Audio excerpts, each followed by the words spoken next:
बच्चों, आज हम बात करेंगे कुल उपयोगिता की कि कुल उपयोगिता होती क्या है, जिसे इंग्लिश में टोटल यूटिलिटी कहते हैं। कि कुल उपयोगिता यानी टोटल यूटिलिटी होती क्या है। तो अब हम शुरू करते हैं कुल उपयोगिता को।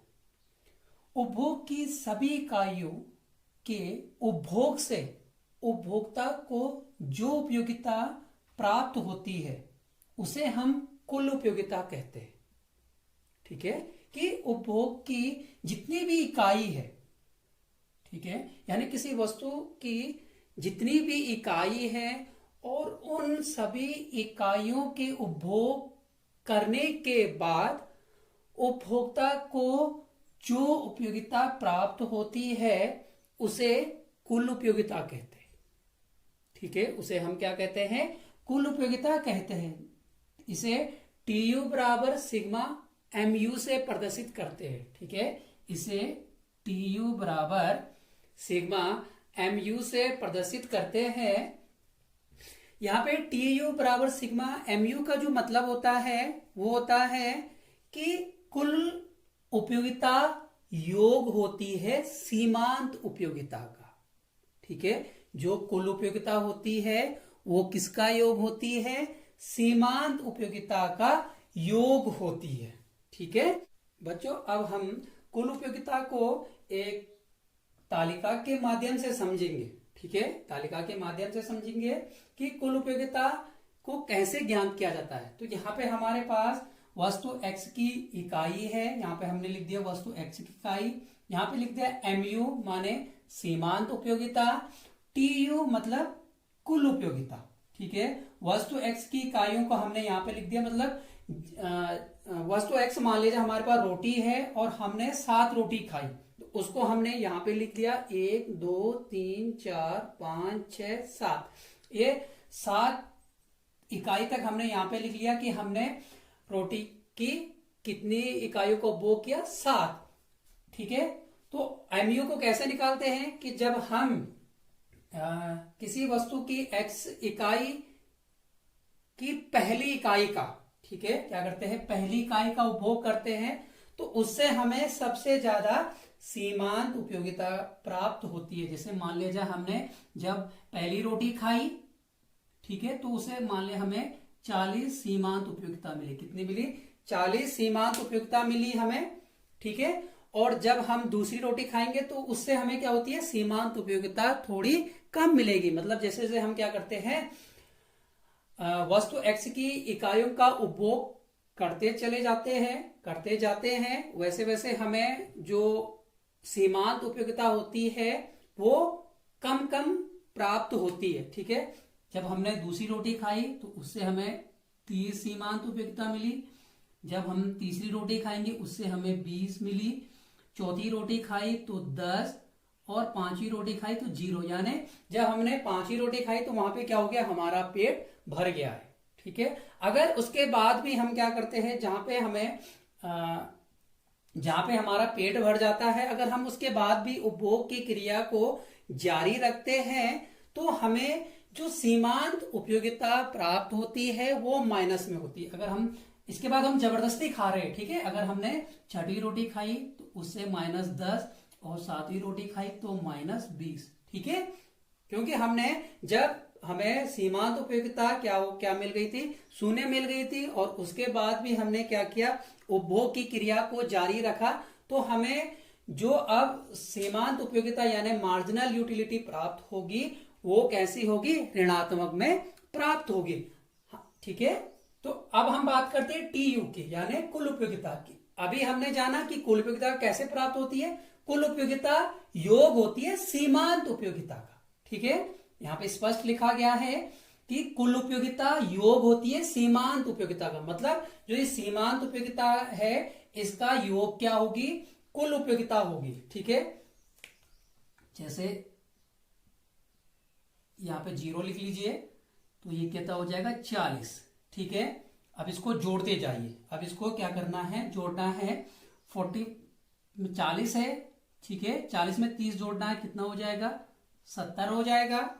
ठीक है, 70 में 20 जोड़ना है, कितना हो जाएगा? 90 हो जाएगा। 90 में 10 जोड़ना है तो 100 हो जाएगा। 100 में 100 जोड़ोगे तो 100 हो जाएगा। ठीक है, अब 100 में से 10 घटाओगे 90 हो जाएगा, और 90 में से 20 घटाओगे तो 70 हो जाएगा। ठीक है, तो ये हमें क्या मिल गई है, कुल उपयोगिता प्राप्त हो गई। यहां पे हमें क्या हो गई है, कुल उपयोगिता प्राप्त हो गई, यानी वस्तु x की पहली इकाई से हमें जो कुल उपयोगिता प्राप्त हुई है वो कितनी हुई है, 40। दूसरी इकाई से कुल उपयोगिता कितनी प्राप्त हुई है, 70। ठीक है, तीसरी इकाई से जो कुल उपयोगिता है वो कितनी प्राप्त हुई है, 90। चौथी इकाई से 100, पांचवी इकाई से भी 100, छठवीं इकाई से 90, और जो वस्तु की सातवीं इकाई है तो सातवीं इकाई से हमें कुल उपयोगिता कितनी प्राप्त हुई, 70 प्राप्त हुई। अब हम इस कुल उपयोगिता को डायग्राम के माध्यम से भी समझ सकते हैं, कि डायग्राम के माध्यम से भी आप कुल उपयोगिता को समझ सकते हैं।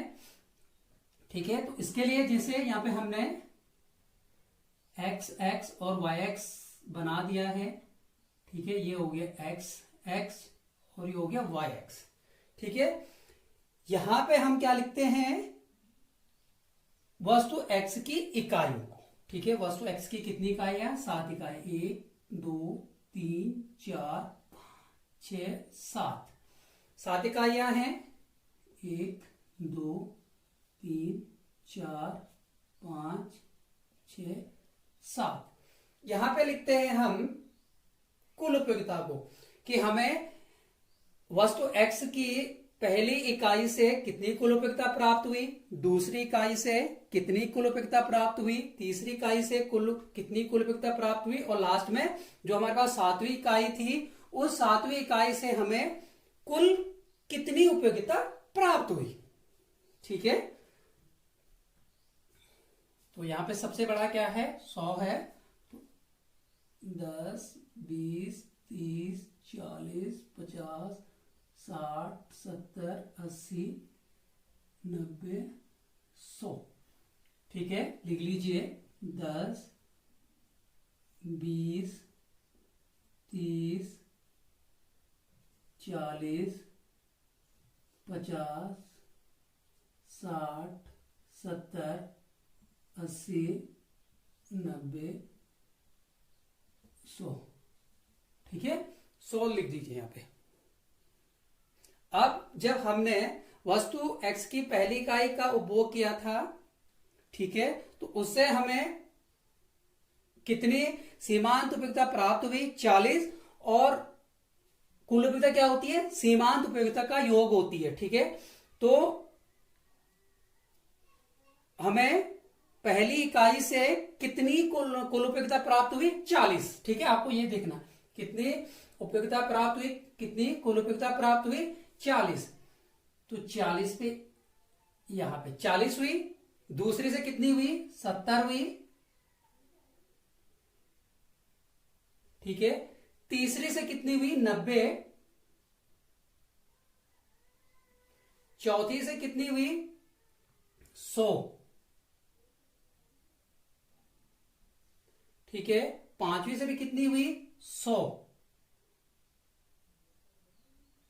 ठीक है, पांचवी से भी 100 हुई, छठवीं से कितनी हुई, 90, और सातवीं से कितनी हुई, 70। ठीक है, अब इनको क्या कर देना है, मिला देना है। ठीक है, तो ये क्या होगी, ये कुल उपयोगिता हमें क्या हुई, प्राप्त हुई, और ये कुल उपयोगिता का डायग्राम बन गया। कुल उपयोगिता का डायग्राम इस प्रकार से बनता है। ठीक है, यहां पे आप लिख सकते हो x की इकाइयां या वस्तु x की इकाइयां। ठीक है, x इकाइयां यानी वस्तु x की इकाइयां, और ये आपको डायग्राम किसका प्राप्त हुआ, कुल उपयोगिता का।